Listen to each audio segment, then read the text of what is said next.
Hi, I'm Aria, and I'm an international superstar. Please like and subscribe. My mom was a super successful philanthropist who ran charities and traveled the world building schools and setting up food banks for small villages. Life with Mom was great, and every evening after dinner, we would pump up our karaoke set and sing for hours. Mom sounded like a sick squirrel, but it didn't matter. We had so much fun. Aria, your voice is amazing. You really have a gift. Have you ever thought about being a singer? I'm not that good, Mom. Besides, I was hoping to run a charity like you one day so I can help people in need. Who says you can't do both? But I grew up to be a really shy kid, and no matter how good I was, singing in front of people was just not my thing. Anytime I even tried, it ended up being a major disaster. Like the time I threw up on the piano guy on stage. I was known as Barf Girl for years. Mom eventually gave up on the idea of me singing professionally, but I was a pretty good student and loved literature, and things were fine. But then I turned 18 and everything changed. Mom left for one of her work trips, and a few days later, she was reported missing. While the search team still looked for her, I was sent to live with my mom's older sister Cheryl. I'd never met my aunt before, but I knew she had a daughter my age, Zoe, and that she never got along with my mom. And I kind of figured out why the first time I met my aunt outside her mansion. She saw me and hugged me tight. Oh, my sweet girl, you must be devastated. My sister and I didn't talk much, but she's still my blood, and I can't believe she's gone.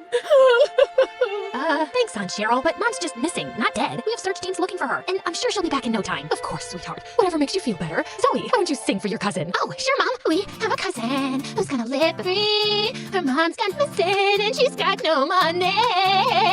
Wait, Aria, why are you making faces? Didn't you like my song? No, it's great. You were just off-key. Nothing a little practice can't cure. And you have a very ugly face, which nothing can cure. In fact, we should put it back on your head so it's hidden at all times. Zoe, stop being so mean. It's not Aria's fault that she's not as pretty or special as you. Now, Aria, I've made your sleeping arrangements in the attic. Also, you'll start work at 5 a.m., go to school, then you'll race home and start a second shift that ends at midnight. I'm working shifts? Why? I've got a little work. Keep you distracted. You'll be Zoe's assistant. Surely you don't mind, do you? I stared at my aunt, dumbfounded, hoping she was joking, but she wasn't. And the next day, I was the official errand girl for Zoe. For the entire next month, I was stuck doing her homework, washing her clothes, bringing her coffee, and hearing her god-awful voice. Aunt was really obsessed with making Zoe a pop star. She'd spend all of her money on coaches, dance teachers, and stylists, but no matter how much Zoe trained, she wasn't very good. La la la la la.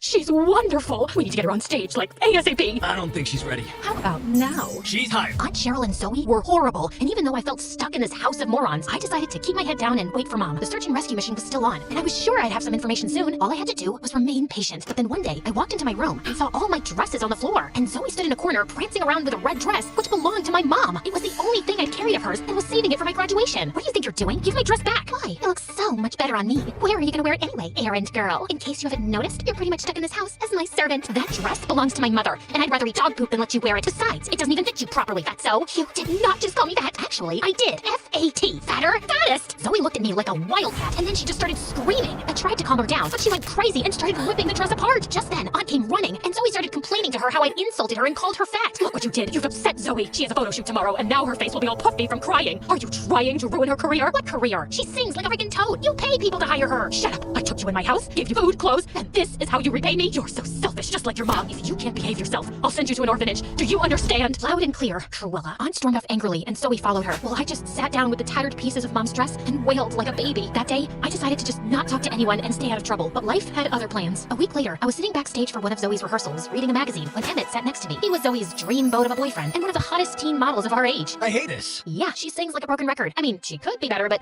She's not that bad. And I was talking about the cover of this magazine. I hated posing for this photo shoot. It's just so sad that all that people see is my cute face. Well, you are a model. I'm an actor too, and I'm planning to study philosophy in college. And I bet no one knows that. I was surprised, but this was the first time Emmett and I had a chance to speak. We spent the next hour talking about books and hobbies, and it felt great to have a good conversation after so long. Emmett was a nice guy, but Zoe treated him like trash, bossing him around like he was her butler. This one time, Emmett came to pick Zoe up for dinner, and she made him wait 2 hours straight. Quick, red or white, you're not ready yet? Emmett's been waiting for like an eternity. So, he's lucky to be dating a goddess like me. Now stop acting like Mother Teresa and pick one. Oh, forget it. You have the fashion sense of a homeless person. Zoe trotted away, making Emmett wait for another hour, and then canceled the date. Emmett was on his way out when I caught up to him. Are you okay? I'll be fine. You must be wondering, I'm such a loser, right? Zoe treats me like trash, and I'm still here for some reason. But she wasn't always like this. Zoe supported me a lot when my parents got divorced. She was my best friend, but then she got famous and things changed. But she's really annoying, and well, you're kind of perfect. I mean, you have a perfect face, like a model's perfect face. You know, like the perfect proportions of a face.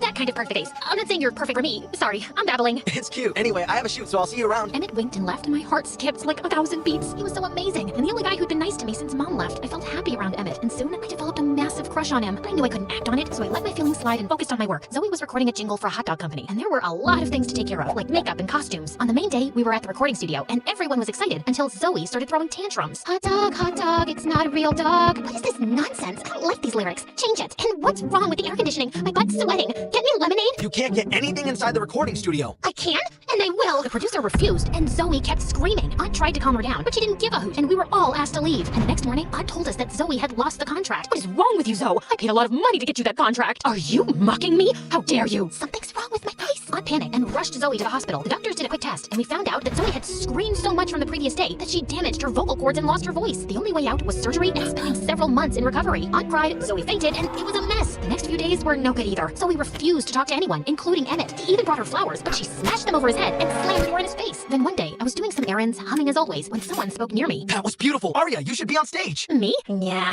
I sing because I like it. I think you can be a superstar, maybe even bigger than Zoe. What? Emmett and I turned around and saw Zoe staring at us. I didn't mean it like that. I was just admiring Arya's. Me, shut up. I'm going through the worst phase of my life, and you're flirting with my cousin. That's it. We're through. You're just a weirdo anyway. I mean, who likes books? I do. Of course you do. I'm sure as boring as him. Maybe your mother's not lost. Maybe she left you because you bored her to death. You're crossing a line, Zoe. You're the one crossing a line. You're so far off the line. The line isn't up to you, morons. Zoe stormed off, and I turned to face Emmett. I'm sorry. I never meant to come between you two. It's not the worst thing in the world, and I kind of saw it coming. Emmett gave me a sweet smile before leaving, and I couldn't stop thinking about him all night. Now that he and Zoe had broken up, maybe I could confess my feelings for him. But I never got the chance, because after that day, things just got crazier. Turns out Aunt heard me sing too, and she wanted me to take Zoe's place in her upcoming tour. You want me to sing in front of thousands of people? Technically, I want you to sing while Zoe performs on stage. You have a good voice, but you don't have that wow factor for a successful performer. That makes it less complicated. Anyway, it's a bad idea. Please, Arya. I've already taken an advance on the tour, and if we don't follow through, organizers will sue me. I didn't want to do it, but Aunt was practically begging, so I agreed. And the next day, I started practicing with Zoe. Before we knew it, the day of the tour arrived. Every night, I hid backstage while Zoe performed under the spotlight. The tour was a success, and by the end of it, Zoe had become a huge sensation. She was signing record deals, doing advertisements, and people couldn't get enough of her. But the more people praised her, the angrier she got. How does it feel to be a star from nothing? Not nothing. I did a bunch of shows before I went on that tour. Yeah, no one's interested in that. Just tell us your secret.